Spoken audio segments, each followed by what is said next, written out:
Buenas noches a todos, bienvenidos al Expediente. Mi nombre es Nadia Araya y en el programa de hoy vamos a hablar del caso Miguel De Luigi, este comerciante que en el año 2004, en el mes de febrero precisamente, desaparece tras ser citado por una de las personas después en el juicio condenada por su desaparición para devolverle un dinero. Durante 30 días se realizó la búsqueda por parte de la policía de la provincia de esta persona. Primero se pensaba en un secuestro, luego ya comenzaron a imaginar, ¿no?, el peor de los desenlaces, y en principio encontraron las pertenencias, luego una masa con la que podría haber sido golpeada esta persona, este comerciante, muy reconocido en nuestra provincia, y 30 días después, lamentablemente, y tras quebrarse dos, en este caso, de las personas condenadas en este juicio, dan con que De Luigi había muerto. Uno de los casos más llamativos y resonantes de nuestra provincia. Hay que tener en cuenta también que fue el tercer descuartizamiento en nuestro país. Vamos a hablar del caso Miguel De Luigi. Bienvenidos al Expediente.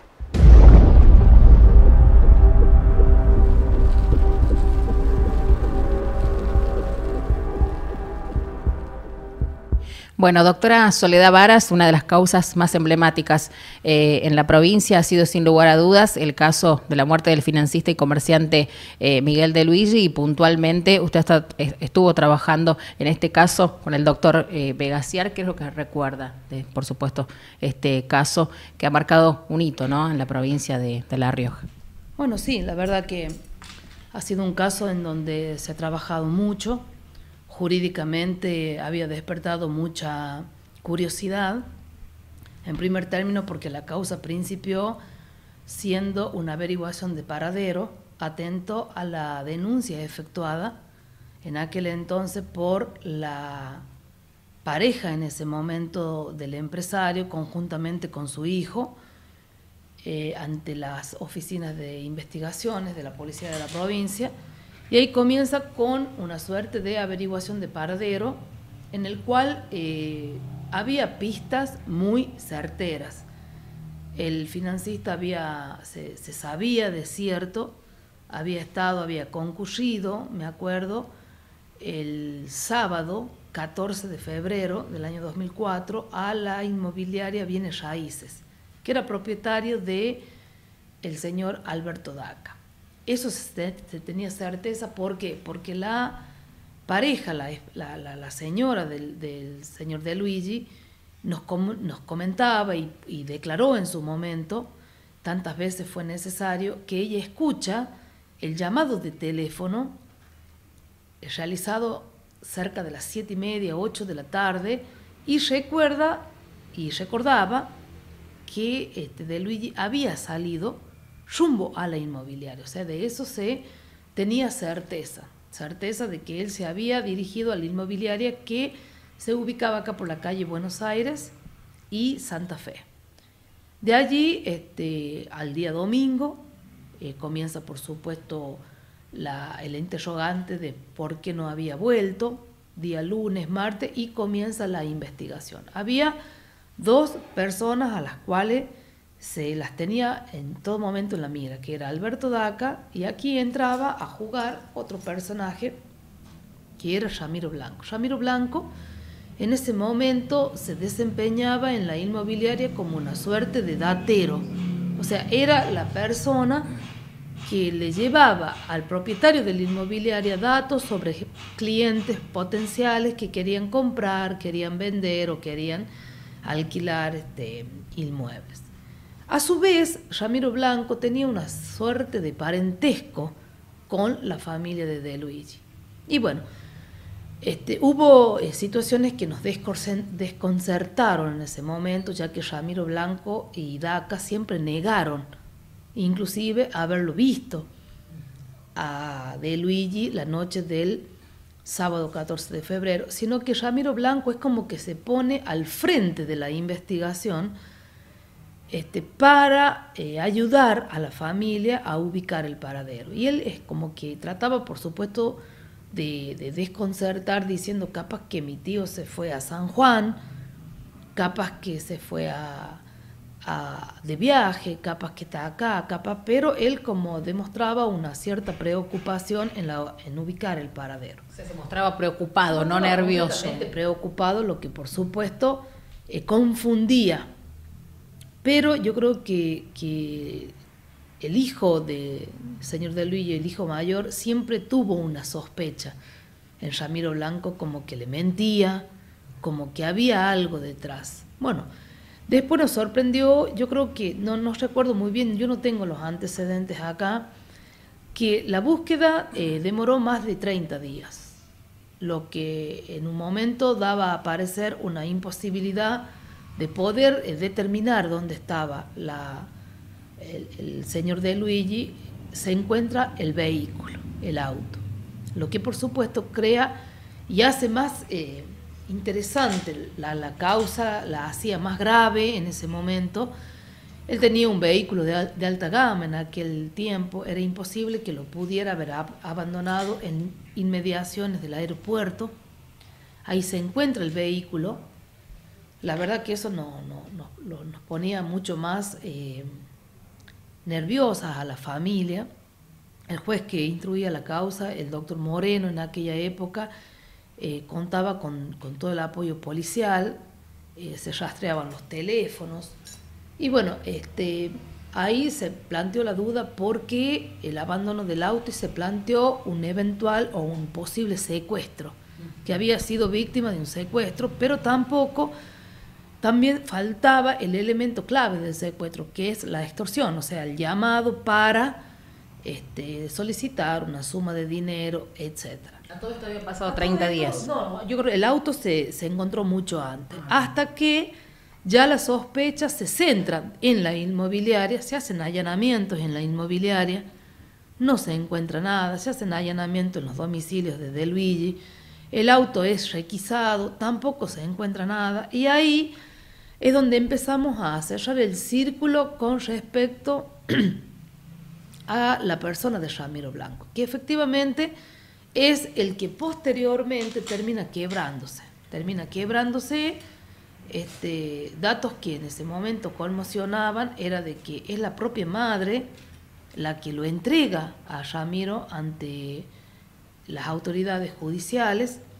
Ramiro presta declaración, el Ramiro Blanco, durante toda una tarde, que es en donde él se quiebra y confiesa. Termina por confesar que de Luigi efectivamente había comparecido a la inmobiliaria la noche del 14 de febrero.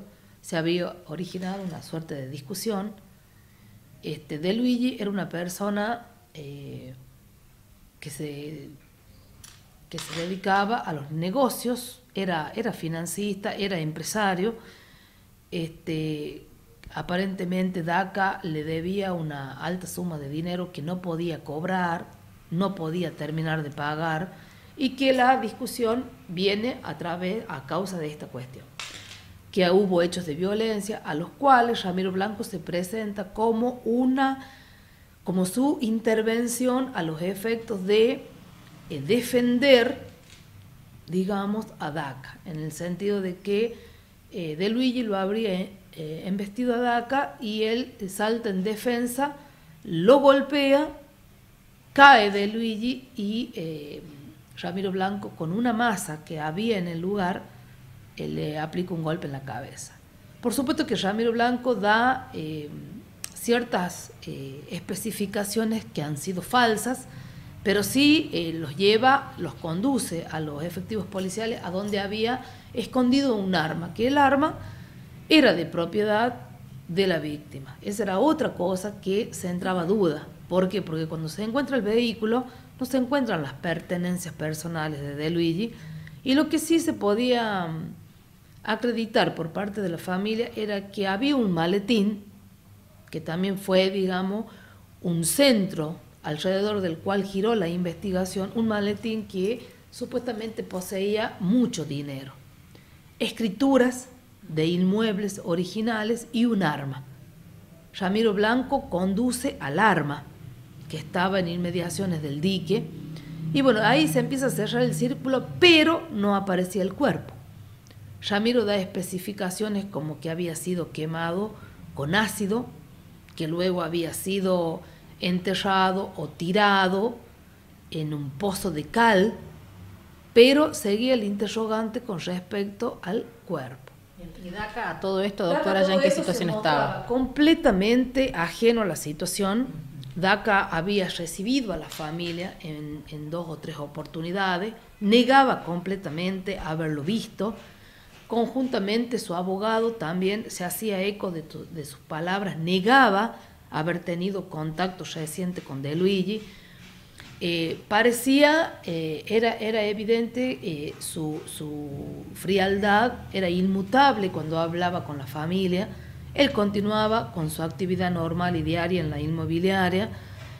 Parecía inclusive hasta no molestarle la investigación, de la cual se había hecho eco en todos los medios de publicidad, en todos los programas radiales, en toda la prensa, la búsqueda del empresario. Y Daca era inmutable. Daca se mostraba completamente ajeno, totalmente indiferente, y negaba completamente haber tenido contacto. Hasta tanto también, poco recuerdo, Daca termina, a ver, en el momento que Ramiro Blanco se quiebra, obviamente involucra a Daca, y ahí efectivamente dice que sí, que De Luigi había estado esa noche en la inmobiliaria y por supuesto había estado con Alberto Daca. Alberto Daca en su primer momento niega, hasta tanto confiesa. Pero al confesar, por supuesto que Daca no asume su responsabilidad. Daca transfiere la responsabilidad del hecho exclusivamente a Ramiro Blanco, y sí dice, por ejemplo, que De Luigi lo había amenazado con el arma en la cabeza, era una deuda que él no podía terminar de pagar, que había intereses usurarios, que Daca lo perseguía constantemente, lo amenazaba, lo llamaba por teléfono. Y bueno, esa noche se genera una suerte de discusión, y es como que él hacía aparecer que había sido en la escena del hecho un mero espectador, mientras tanto el ejecutante del delito había sido Ramiro Blanco. Bueno, inmediatamente Daca da su versión, que me acuerdo declaró hasta las 4 de la mañana de esa madrugada. Es como que empezó a cerrarse el círculo, y ahí es donde él determina a dónde estaba el cuerpo. Era un lugar que Daca conocía. Era lejano, que estaba, me acuerdo, en el paraje San Juan, 200 metros ingresando en un pozo de balde. Era un inmueble que Daca conocía porque lo tenía para la venta en su inmobiliaria, pero en ningún momento dijo cuáles eran las características del cuerpo de Luigi. Dieron especificaciones con respecto a cómo había sido el modo de ejecución. Ramiro Blanco, con la investigación, se acredita que era ex judoka, o sea, había practicado mucho tiempo, era conocido en el ambiente del karate. Yo me acuerdo que en esa época también hubo testigos que acreditaron que Ramiro Blanco jugaba el rugby, o sea, era dueño de una fuerza importante, era corporalmente, la verdad, bastante grande como para poder, trabarse en lucha y poder vencer a personas que no tenían habilidad para la lucha libre, digamos. Especifican cómo había sido los actos de violencia, y que había sido muerto con un mazazo aplicado en la cabeza. Daca dice que él inmediatamente salió de la inmobiliaria, deambuló toda la noche. El día domingo había mostrado algunas propiedades, y el día lunes, cuando vuelve a trabajar normalmente, le pregunta a Ramiro Blanco qué había pasado con De Luigi, a lo cual Ramiro le contestó que él ya había arreglado todo, o sea que él se desprende completamente del hecho y del cuerpo. Por ende, en un primer momento termina no sabiendo nada, ni a dónde estaba el cuerpo, nada, apoyando siempre su versión. Yo no te puedo especificar determinadamente quién es el que da el dato del cuerpo, si termina siendo Daca o termina siendo Ramiro Blanco. La cuestión es que Cuando nos damos en estas inspecciones oculares, en estos allanamientos, con un pozo de balde. El pozo de balde tiene un diámetro de no más de 30 centímetros, 40 centímetros. Es un pozo de balde donde se dificultaba completamente la tarea de extracción del cuerpo. Ahí actuó el CAPE, actuó bomberos, hubo personas bastante valientes, digamos, en esa época. No se ha contado con el equipamiento y con la tecnología suficiente como para que las personas que actuaban no corrieran ningún riesgo, como para que la investigación pudiera tener pericias concretas y con la tecnología suficiente. Pero bueno, hubo ahí dos personas, no especialistas, sino aficionados, eran bomberos, creo, que bajan a ese pozo de balde con toda una estructura que la policía, el CAPE,